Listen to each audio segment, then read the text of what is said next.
Saya Amani. Saya Syikri. Hai, saya Farhan.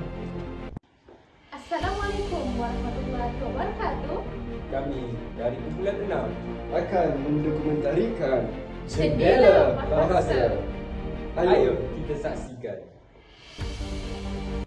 Assalamualaikum warahmatullahi wabarakatuh dan salam sejahtera. Kembali lagi bersama saya Nur Akilah Amani binti Badrul Hisham dalam Jendela Bahasa. Rancangan bagi mengupas kesalahan-kesalahan penggunaan kata di negara kita. Umum mengetahui bahawa kesalahan penggunaan kata seringkali diabaikan oleh masyarakat yang secara tidak sedar menggunakannya dalam komunikasi harian mereka. Kesilapan ini banyak ditemukan pada papan tanda di premis perniagaan, di jalan raya dan di banyak tempat awam. Antara kesalahan yang kerap berlaku termasuklah dari aspek tata bahasa, ejaan serta penggunaan imbuhan yang tidak tepat. Kerancuan bahasa serta penggunaan bahasa Inggeris dan bahasa Melayu juga seringkali dapat kita lihat.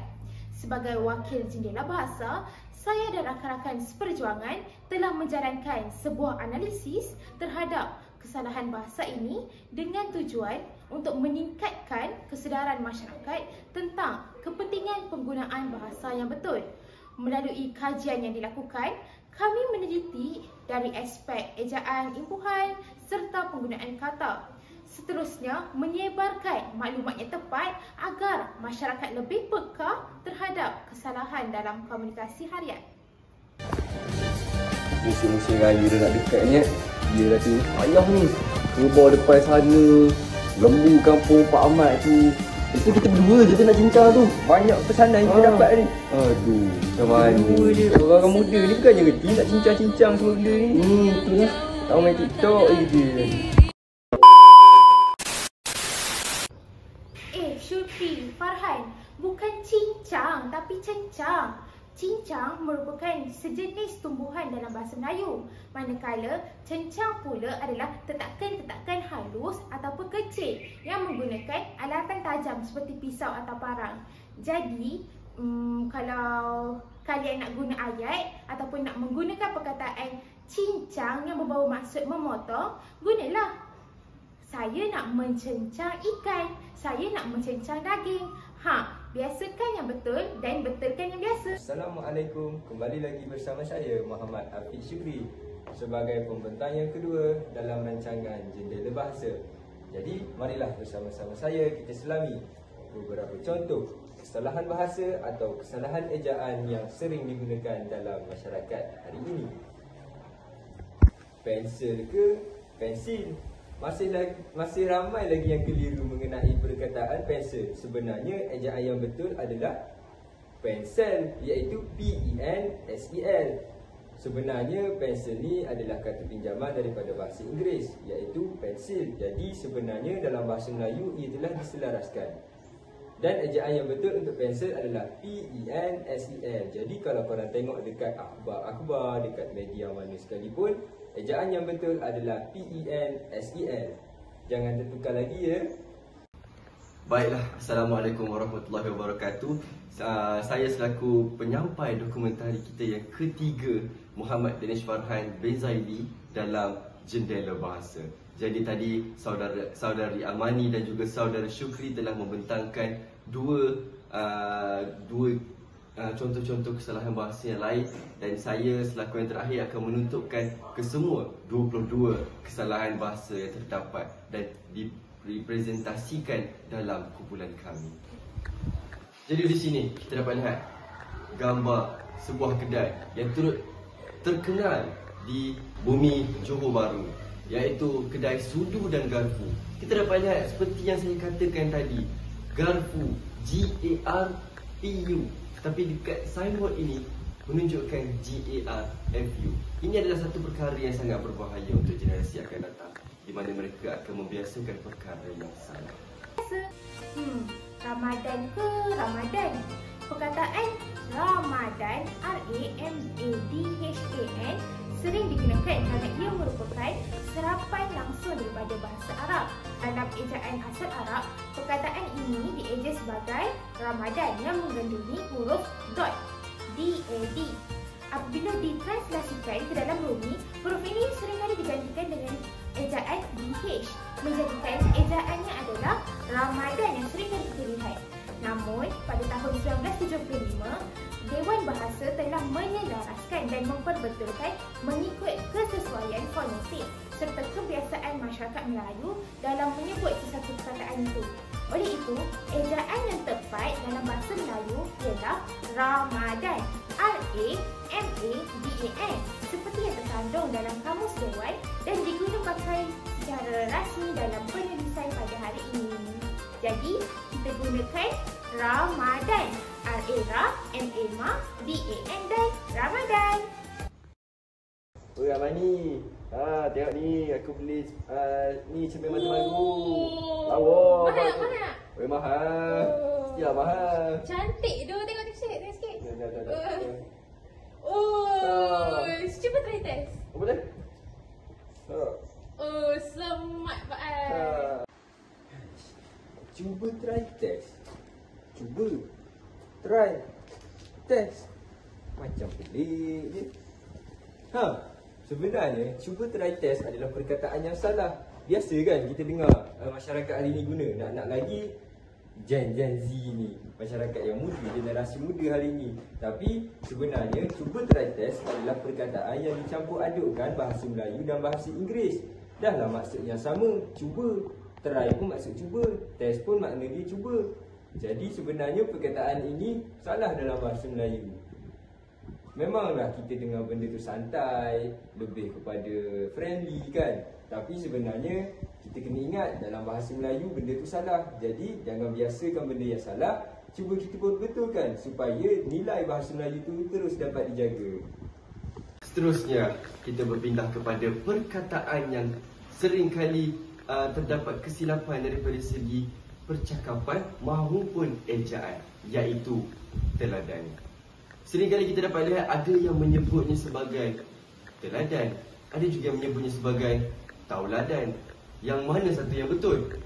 Yang betulnya adalah sebutan teladan. T-E-L-L-A-D-A-N dan teladan. Jadi dekat sini saya melampirkan dua daripada segi kesalahan ejaan maupun kesalahan tata bahasa. Daripada segi kesalahan ejaan, seperti yang kita katakan tadilah, tauladan dan teladan, T-A-U ataupun T-E. Jawapannya adalah T-E, teladan. Tapi daripada segi tata bahasanya, ramai orang yang melakukan kesilapan di mana terdapat kekeliruan di antara perkataan teladan dan juga pengajaran. Teladan adalah contoh yang perlu diikuti. Pengajaran adalah satu perkara yang berlaku kesilapan. Jadi dekat sini kita lampirkan beberapa contoh ayat. Jadi inilah contoh-contoh kesalahannya, iaitu yang pertama, kisah itu memberi teladan kepada kita supaya berhati-hati. Jawapan itu adalah salah. Yang betulnya adalah kisah itu memberi pengajaran kepada kita supaya lebih berhati-hati. Biasakan yang betul, betulkan yang biasa. Seterusnya, percampuran bahasa Inggeris seringkali dilakukan dan boleh dilihat di papan-papan tanda di negara kita. Contohnya, dilarang parking motosikal di laluan ini. Contoh dia macam dekat sebelah ni. Parking ialah perkataan bahasa Inggeris yang membawa maksud tempat meletak kenderaan. Ayat ini mungkin boleh ditukarkan kepada dilarang meletakkan motosikal di laluan ini. Dekat papan tanda, kita kena cakna tahu dengan kesalahan-kesalahan ni. Baiklah, percampuran bahasa pada papan tanda sering berlaku kerana pelbagai faktor, termasuklah pengaruh bahasa Inggeris dalam komunikasi harian dan kecenderungan kita sebagai masyarakat untuk menggunakan istilah yang lebih ringkas atau mudah difahami oleh masyarakat. Walau bagaimanapun, penggunaan istilah yang tidak tepat seperti dalam contoh sebentar tadi boleh menjejaskan ketepatan bahasa Melayu serta menyebabkan kekeliruan dan pemahaman. Kenapa kekeliruan? Kerana apabila kita dah biasakan menggunakan perkataan ataupun frasa-frasa yang salah, maka generasi-generasi muda pada masa akan datang akan menganggap bahawa perkara itu adalah perkara yang normal ataupun perkara yang memang ini penggunaan bahasa Melayu kita. Jadi, perkataan parking masih belum diserap secara rasmi dalam bahasa Melayu. Sedangkan parkir telah diterima dalam Kamus Dewan Bahasa dan Pustaka. Jadi, gunalah bahasa Melayu yang betul. Ya. Dah beli dah. Kuih-kuih raya semua dah bungkus dah. Baju baby blue. Okey. Minggu depan abang balik ya. Okey, baik. Assalamualaikum. Siapa dia? Oh, bapak mertua aku. Mertua.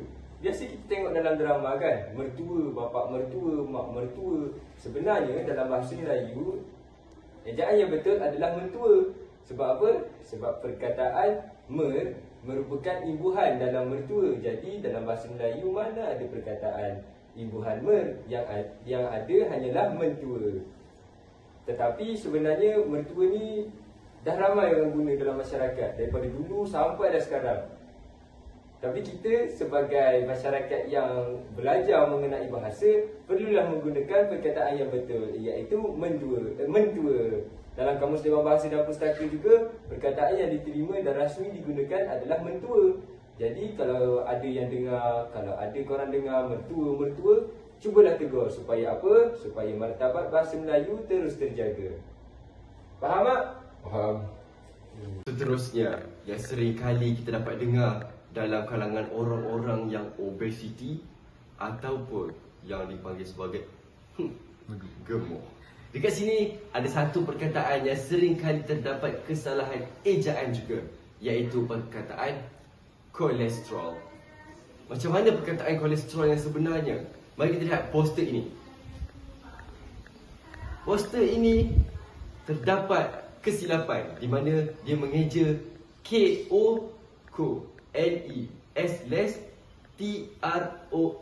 kolesterol, yang sebenarnya terdapat huruf E selepas T, iaitu kolesterol. Seperti ini. Jadi kita dapat lihat bahawa di sini sering terdapat kesilapan kerana dieja mengikut bagaimana cara menyebut. Betul kan Syukri? Betul. Macam mana anda menyebut kolesterol? Kolesterol. Nampak? Kolesterol. Jadi daripada situ berlakunya kesilapan meninggalkan huruf E. Jadi akulah yang akan menyumpah bumi Langkawi ini. Siapa je yang tak pernah dengar ayat tu kan? Cerita apa? Legenda Mahsuri. Jadi dekat sini bukan cerita itu yang ingin kita pertengahkan, tetapi perkataan legenda ataupun legenda. Yang mana satu yang betul? Jadi dekat sini terdapat kekeliruan juga daripada segi ejaan, iaitu N-A-L-A, G-E-N gen dan D-A, legenda, ataupun L-I-L, G-E-N gen D-A, legenda. Mana yang betul? Yang kanan lah yang betul. Mestilah seperti itu. Legenda. Kalau legenda itu diambil daripada bahasa Inggeris, sebutannya bahasa Inggeris. Jadi terdapat kesilapan di situ. And sebab itulah kita mengambil legenda, L-E. Okey? Antara ayat yang betul dia tadi adalah hikayat legenda Mahsuri, Melayu yang terkenal. Salah. Hikayat legenda Mahsuri Melayu yang terkenal. Wih, jadi dah ni bergedil ni. Makan buka puasa nanti ni. Sedapnya bergedil. Bergedil. Seterusnya, perkataan yang selalu kita nampak dekat bazar Ramadan, pasar malam dan juga kedai-kedai. Ejaan bagi makanan ni yang betul ialah B-E-R-G-E-D-E-L-D, bergedil, bukannya bergedil. Yang selalu kita nampak tu B-E-R-G-E-D-I-L, tu bergedil. Jadinya dekat bazar, pasar malam yang selalu kita nampak tu, itu adalah ejaan yang salah lah. Kita selalu nampak yang ejaan tu dipaparkan di banner-banner, di banting maupun di tanda nama makanan tu. Jadi benda tu salah. Lepas ni cuba kita betulkan. Ejaan yang betul ialah Macam mana Farhan? B-E-B G-E-R Ger D-E-L Del Burger Del. Itulah ejaan yang betul. Seterusnya, penggunaan kata perintah yang berulang juga merupakan kesalahan yang menjadi kebiasaan dalam masyarakat. Contohnya, kesalahan di sini ialah tolong jangan letakkan kenderaan anda di hadapan pam angin. Dekat sini ada dua kesalahan. Tolong dan jangan adalah kata perintah. Tetapi ianya tidak boleh digunakan bersama kerana tolong membawa maksud permintaan secara sopan, manakala jangan membawa maksud larangan. Ayat yang betul ialah jangan letakkan kenderaan anda di hadapan pam angin. Tapi penggunaan pam itu juga adalah pencampuran bahasa Inggeris, iaitu ejaan pam dalam bahasa Melayu ialah PAM, manakala ejaan pam di papan tanda ini ialah PUMP. PUMP tu kan penggunaan bahasa Inggeris. Jadi ayat yang betul ialah PAM. Orang asli ni memang semua rambut dia keriting ke kan? Yang tu keriting, yang ni keriting, yang ni keriting. Memang satu jenis je ke? Tapi keriting ke keriting yang betul? Macam pernah dengar pasal benda ni. Sebenarnya ejaan yang betul untuk rambut keriting ataupun rambut yang bergelombang dan berpintal-pintal ni sebenarnya adalah keriting. Perkataan N tu sebenarnya tak ada pun dalam ejaan yang betul. Jadi sebenarnya kita yang salah guna selama ni. Jadi jangan biasakan benda yang salah ya. Ejaan yang betul untuk keriting adalah K-E-R-I-T-I-N-G. Dalam bahasa Melayu, dalam bahasa rasmi dan dalam bahasa baku, Dewan Bahasa dan Pustaka telah menetapkan bahawa perkataan keriting adalah perkataan yang betul yang merujuk kepada rambut ataupun tali ataupun bunga yang berpintal-pintal. Jadi jangan tertukar lagi. Syukri, tengok ni. IPJ tu buat satu hari satu resepi. Mari boleh cuba resepi ni. Kan? Macam ni. Tengok ni. Ini aku buat resepi roti koyak tengah. Ya, kau ikut resepi apa? Ini resepi cik saya. Jom kita cuba dalam siri 2 minit satu resepi bersama cik saya. Aku tengok kat TikTok dia. Baik ni. Ini resepi Khairul Amin. Hey, what's up guys? Tu kenapa? Tu dia mengelupas kena minyak panas. Inilah seni dalam makanan. Aduh, cik saya better. Resepi KA paling bagus.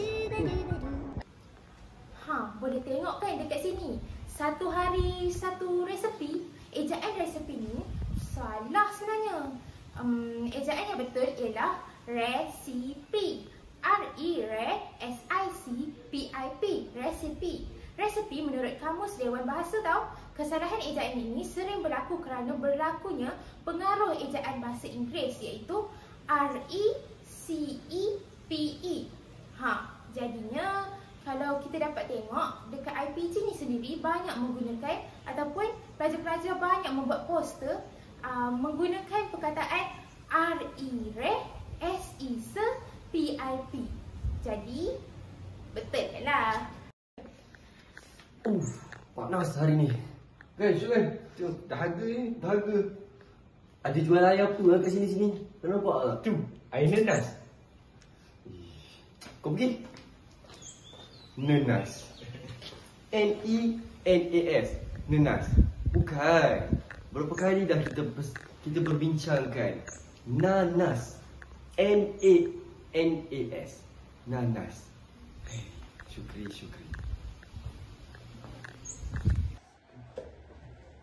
Pan. Okey tak?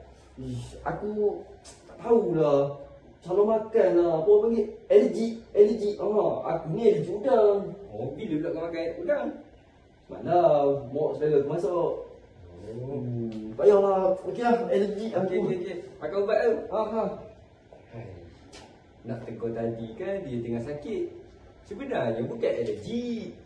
Inilah orang kita selalu je nak ikut dialek-dialek ni. Sebenarnya bukan alergi. Alergi. Mana ada K dalam ejaan alergi? Tak ada K kat belakang. Kita ambil daripada perkataan bahasa pinjaman Inggeris. Jadi perkataan yang betul dalam Dewan Bahasa dan Pustaka adalah alergi.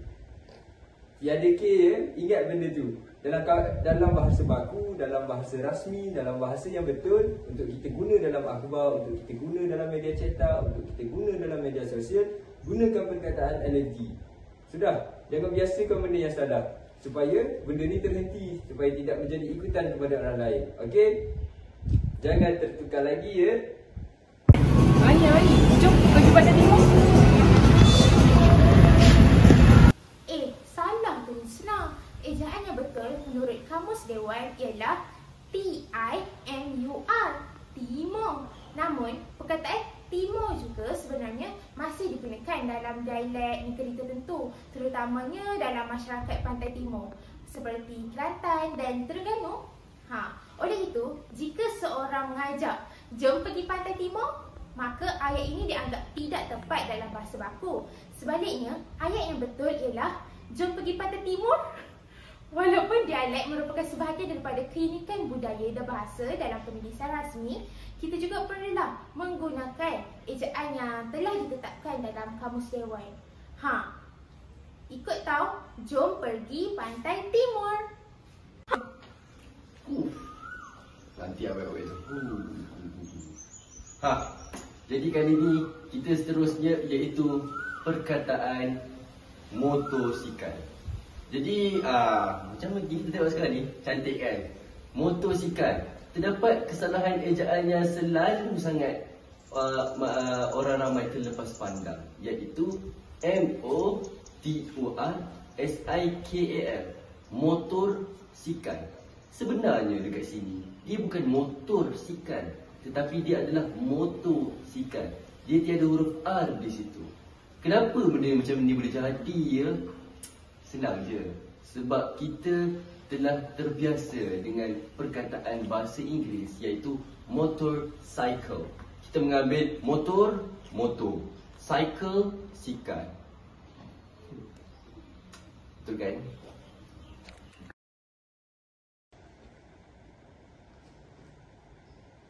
Sebagai penutup perbincangan, marilah kita bersama-sama mengambil iktibar dan meningkatkan kesedaran terhadap pentingnya penggunaan bahasa yang tepat dan gramatis dalam kehidupan seharian. Bahasa bukan sekadar alat komunikasi, tetapi juga lambang identiti dan maruah sesebuah bangsa. Apabila kita menjaga kualiti bahasa, kita bukan sahaja memelihara keindahan dan keaslian bahasa itu sendiri, malah turut mengekalkan warisan budaya yang tidak ternilai harganya. Oleh itu, jadikan penggunaan bahasa yang betul sebagai amalan harian supaya generasi akan datang dapat mewarisi bahasa yang unggul, murni dan terus relevan dalam dunia moden. Dengan ini, berakhirlah episod Jendela Bahasa pada kali ini. Kami berharap maklumat yang dikongsikan mampu membuka minda dan mata hati kita semua tentang pentingnya kepekaan terhadap kesalahan bahasa yang sering berlaku di sekeliling kita. Semoga usaha kecil ini dapat membawa perubahan besar dalam pemeliharaan dan penggunaan bahasa yang lebih berkesan. Hingga bertemu lagi dalam episod akan datang. Teruskan cintai bahasa kerana bahasa itu jiwa bangsa. Sekian, terima kasih dan Assalamualaikum warahmatullahi wabarakatuh.